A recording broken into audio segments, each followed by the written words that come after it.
அனைவருக்கும் என் அன்பான வணக்கம். நான் உங்க ரமேஷ் கார்த்திக். சமூக அறிவியல் பாடத்திட்டங்களில் இருந்தும் நடப்பு நிகழ்வுகள் மற்றும் பொது அறிவு பகுதிகளில் இருந்தும் பல்வேறு விஷயங்களை நம்ம தொகுத்து வழங்கிட்டு இருக்கோம். நீங்க அரசு பணியில் இணைவதற்கு ரொம்ப பயனுள்ள வகையில் இருக்கும். உங்களுக்கு என்னுடைய வாழ்த்துக்களை தெரிவிச்சுக்கிறோம். இன்னைக்கு நம்ம ஒரு தலைப்பு விவாதிக்க போறோம். என்ன தலைப்பு அப்படின்னா, வரலாற்றை சுலபமாக படிப்பது எப்படி அப்படிங்கிற ஒரு தலைப்பை பற்றி தான் இன்னைக்கு நம்ம பேச போறோம். கடந்த சில நாட்களாக நிறைய நண்பர்கள் வாட்ஸ்அப் மூலியமா தொடர்பு கொண்டு வரலாற்றை எங்க இருந்து படிக்க துவங்குறது, எப்படி படிச்சா நமக்கு மைண்ட்ல நிற்கும், நம்ம தேர்வுக்காக படிக்கணும் அப்படின்னா எந்தெந்த பகுதிகள் வரலாற்றில் நம்ம படிக்கணும், இப்படி பல்வேறு விதமான சந்தேகங்களை வாட்ஸ்அப்ல கேட்டிருந்தாங்க. அவங்களுக்கான காணொலியா இந்த காணொலியை நம்ம கொடுக்குறோம். முதல்ல வரலாற்றை படிப்பது எப்படி அப்படிங்கிறதான் நமக்கு முக்கியமானது. இப்போ ஒரு ஒரு நபருக்கு உடம்பு சரியில்லை, ஒரு காய்ச்சலோ ஏதோ ஒரு உடம்புக்கு ஒரு நோய் வந்துருச்சு. அவர் மருத்துவர்கிட்ட போறாருன்னு வச்சுக்குவோம்.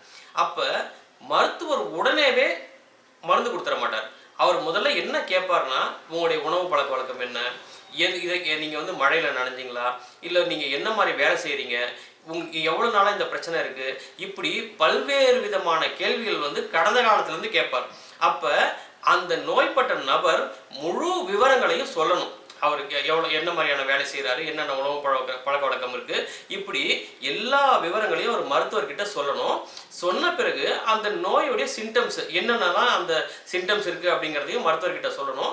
இது மேட்ச் ஆகுதாங்கிறத பார்த்து கடந்த கால வரலாற்றை முழுமையாக தெரிஞ்சுக்கிட்டு தான் இப்படி ஒரு நோய் ஏற்படுறதுக்கு என்ன வாய்ப்பு இருக்குன்றதை கண்டுபிடிச்சி அந்த நோய்க்கான மருந்தை மருத்துவர் கொடுப்பார். அதே போல தான் நமக்கும் இன்றைக்கு நடந்து கொண்டிருக்கின்ற நிகழ்வுகள் அனைத்தும் கடந்த காலத்தில் நடந்த நிகழ்வுகளின் நீட்சி தான். இது எதுவுமே புதுசாக ஒரு நிகழ்வு நடந்துடாது. ஒரு விஷயம் நடக்குதுன்னா அதை சார்ந்து தான் இன்னொரு விஷயம் நடக்கும். அப்போ வரலாற்றை நாம் தெரிந்து கொள்ள வேண்டியது அவசியமாகிறது. இல்லைன்னா இன்றைக்கு நடக்கக்கூடிய விஷயங்கள் ஏன் நடக்குதுன்னு நமக்கு தெரியாமலே போயிடும். அப்போ முதல்ல நம்ம என்ன செய்யணும் அப்படின்னா, குறைந்தபட்சம் ஒரு 500 வருட கால வரலாற்றை நம்ம படிக்க வேண்டியது அவசியமாகிறது. இந்த வரலாறு ஏன் உருவாச்சு அப்படின்னு சொன்னா, ஒரு இந்தியா அப்படிங்கிற ஒரு தேசம் ஒரு முழுமையான தேசமாக உருவாவதற்கு பல பேருடைய தியாகங்கள் இருக்கு, பல வருடங்கள் நடந்த போர்கள் இருக்கு, பல பேருடைய தங்களுடைய இன்னுயிரை தியாகம் பண்ணி தான் இந்த தேசத்தை உருவாக்கியிருக்காங்க. அப்ப இந்த 500 வருட காலகட்டம் ரொம்ப முக்கியமானது. முகாலய மன்னர்கள் இந்திய படையெடுப்பு உள்ள வந்தாங்க இல்லையா, இந்தியாவின் மீது படையெடுத்து உள்ள வந்த காலகட்டம் 1500கள். அந்த 1500 கிட்டத்தட்ட 15ஆம் நூற்றாண்டு. அந்த காலகட்டத்தில் இருந்து நீங்க படிக்க ஆரம்பிச்சிங்க அப்படின்னா தான் வரிசையா இந்தியாவுடைய நிலப்பரப்பு எப்படி இருந்தது, எந்தெந்த மன்னர்கள்லாம் நம்ம நிலங்களை ஆண்டிருந்தாங்க, அவங்களுடைய வளங்கள் எப்படி இருந்தது, இன்றைக்கு நம்ம எப்படி இருக்கோம் அப்படிங்கிறதெல்லாம் உங்களுக்கு தெரிய வரும். அப்ப 500 வருட காலகட்டத்தை படித்தா மட்டும்தான் நாம தேர்வுகளில் ஜெயிக்கிறதுக்கு வாய்ப்பு இருக்கு. சரி, ஒவ்வொரு முறை தேர்வு நடக்கும் போதும் நாம மறுபடியும் முதல்ல இருந்து படிக்க துவங்கணும் அப்படின்னாக்கா வரலாற்றை படித்து ஜெயிக்க முடியாது.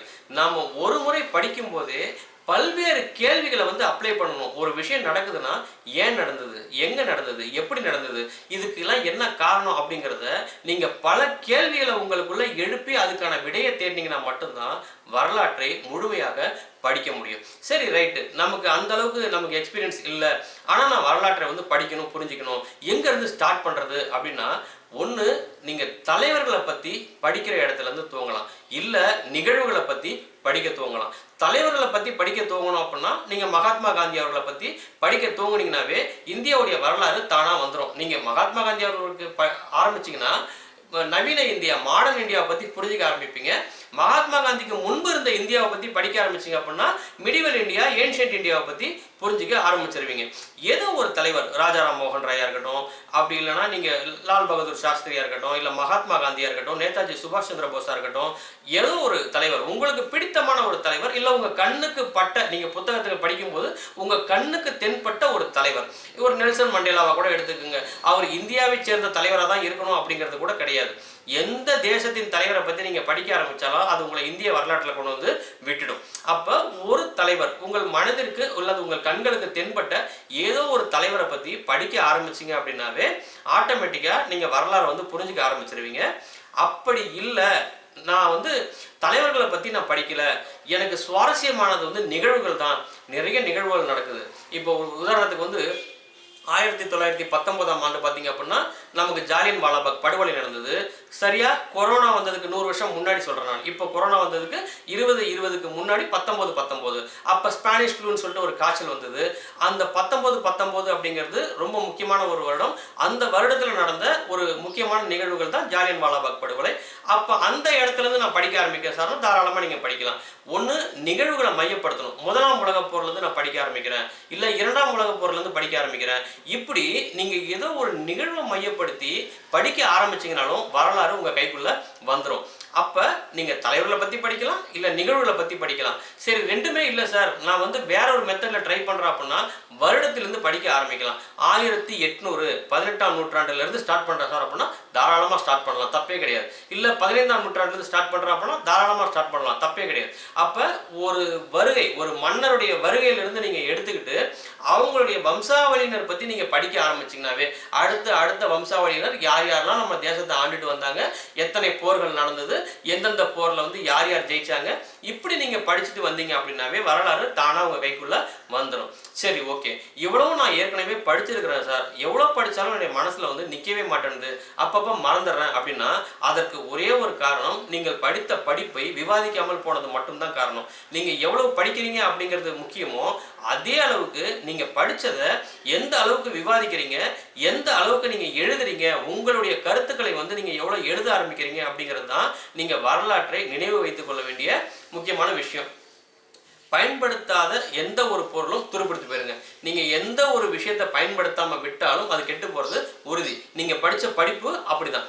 நீங்க நம்ம படிச்ச படிப்பை எந்த அளவுக்கு பயன்படுத்துறோமோ, எந்த அளவுக்கு எடுத்து சொல்றோமோ அந்த அளவுக்கு உங்களுடைய மனசுல நிற்கும். நீங்க படிச்சது உங்களுக்குள்ளேயே இருக்கணும் அப்படின்னு நீங்க நினைச்சீங்க அப்படின்னா ஞாபகத்துல இருக்கிற மாதிரி தான் இருக்கும். ஆனா தேர்வுல போய் உட்காரும் போதுதான் நமக்கு அது மறந்துருச்சு அப்படிங்கிற விஷயமே தெரியும். நீங்க படிக்கிறத அதிகமா விவாதிக்கணும். குறிப்பா வரலாறு. ஒரு வரலாற்றை வந்து படிக்க ஆரம்பிக்கும் போது உங்க நண்பர்களோடு நிறைய விவாதிச்சு நிறைய விஷயங்களை வந்து நீங்க விவாதிக்கும் போதே புது புது விஷயங்கள் எல்லாமே கூட நீங்க கண்டுபிடிச்சிருவீங்க. அது ரொம்ப முக்கியமானது. இன்னொன்று என்ன அப்படின்னு கேட்டா, எழுதும் போது தொடர்பு படுத்தி எழுதுறதுக்கு நம்ம கத்துக்கணும். ஒரு உதாரணத்துக்கு இந்திய சுதந்திரம் அப்படிங்கிறது மகாத்மா காந்தியோடு தொடர்புடையது அப்படின்னா நீங்க மகாத்மா காந்தியை வந்து சவுத் ஆப்பிரிக்காவோட தொடர்பு படுத்தி அந்த நாட்டில் சவுத் ஆப்பிரிக்காவில் மகாத்மா காந்தி அவருடைய பங்கு எந்த அளவுக்கு இருக்கு அப்படிங்கிறத தொடர்பு படுத்தி நீங்க பார்த்து கத்துக்கணும். அப்ப ஒரு இந்த சின்ன குழந்தைங்களுக்கு வந்து பொம்மைகள்லாம் கொடுத்துருப்பாங்க. பார்த்தீங்கன்னா உங்களுக்கு டிராயிங் புக்கில் தெரியும், புள்ளியா நம்பர்ஸ் போட்டு பொம்மை கொடுத்துருப்பாங்க. நீங்கள் ஒரு பென்சிலில் அந்த புள்ளிகளை வந்து சேர்த்துக்கிட்டே வந்தீங்கன்னாவே ஒரு பொம்மையுடைய முழு உருவம் உங்களுக்கு கிடைக்கும். அதே போல தான் வரலாறும். நீங்கள் எல்லா விஷயங்களையும் தொடர்பு படுத்தி படிக்க ஆரம்பிச்சிங்க அப்படின்னாவே விரைவில் வரலாறு உங்கள் கைக்குள்ளே வந்துடும். ஸோ உங்களுக்கு ஏதாவது சந்தேகங்கள் இருக்குது அப்படின்னா எனக்கு வாட்ஸ்அப்பில் நீங்கள் கேளுங்க. உங்களுக்கு எப்படி படிக்கிறது, எங்கேருந்து படிக்க ஆரம்பிக்கிறதுன்ற போன்ற விஷயங்களை வந்து நான் இன்னும் தெளிவாக உங்களுக்கு சொல்கிறது கடமைப்பட்டிருக்கேன். எல்லா விஷயங்களும் நம்ம வீடியோவில் விவாதிச்சிட முடியாது. ஸோ நீங்கள் வாட்ஸ்அப்பில் உங்கள் சந்தேகங்களை கேளுங்க. எந்த நேரத்திலும் நான் உங்கள் சந்தேகங்களை தீர்த்து வைக்கிறதுக்கு கடமைப்பட்டிருக்கேன்.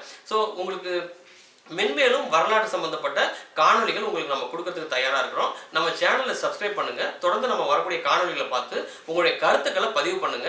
ஏதேனும் குற்றம் குறைகள் இருக்கு அப்படின்னாக்கா எங்களுக்கு தெரியப்படுத்துங்க. அது எங்களை நான் மேம்படுத்திக்கிறதுக்கு ரொம்ப உதவிகரமாக இருக்கும்.